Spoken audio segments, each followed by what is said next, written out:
Nancy is a conductor's daughter. One day she was working on Skarloey with some polish and a rag. Skarloey was snoozing happily, but Nancy wanted to talk. "Wake up, lazy bones. Your brass is filthy. Aren't you ashamed?" "No," yawned Skarloey. "You're just an old fusspot." And Skarloey closed his eyes. He was thinking about his friend Rheneas and all the good times they had shared before Rheneas went away to be mended.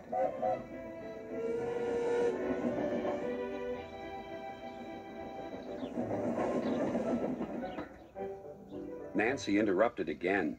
"Don't you want to look nice when Rheneas comes home?" Skarloey wasn't sleepy anymore. "What? When?" "Soon. Daddy told me. I'm going now," she said. "Nancy, stop. Do I really look nice? Please polish me again."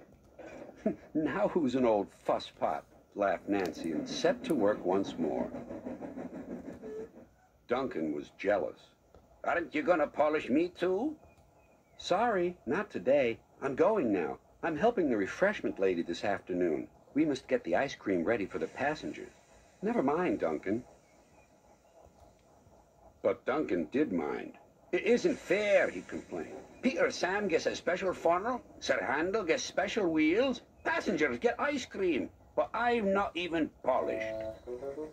Of course, this wasn't true, but Duncan enjoyed complaining. He became sulkier still.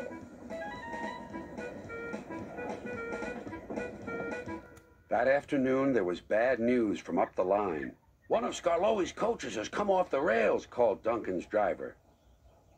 "We'll have to take workmen there right away." "All this extra work," grumbled Duncan. "It wears an engine out."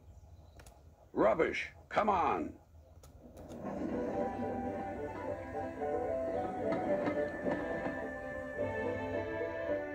The derailed coach was in the middle of Skarloey's train, so he had gone on to the top station with his front coaches. Duncan shunted the works train into the sidings and left the workmen to sort out the mess. Then he brought the passengers in the rear coaches home. He sulked all the way. "I get no rest, I get no rest," he muttered. Duncan made the journey very difficult. He was short of steam, so his driver waited a while in the hope of raising more. But Duncan wouldn't try.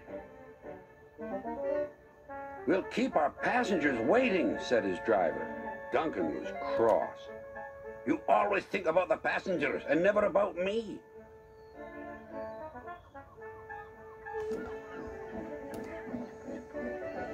It wasn't long before Duncan built up enough steam to set off again.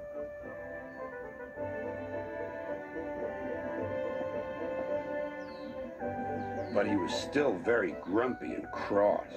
"I'm overworked and I won't stand it." At last they reached the viaduct near the station. "Come on, Duncan," called his driver. "One more effort and you'll have a rest and a drink at the station." Then Duncan was very rude. "Keep your old station. I'm staying here." And he did, too. Skarloey had to haul Duncan and his train all the way to the platform.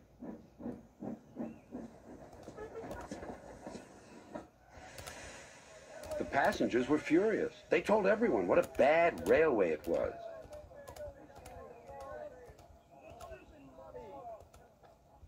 That night, Sir Topham Hatt spoke to Duncan. "No passengers means no polish, and no polish means no passengers," Duncan muttered to himself. He still has a lot to learn, doesn't he?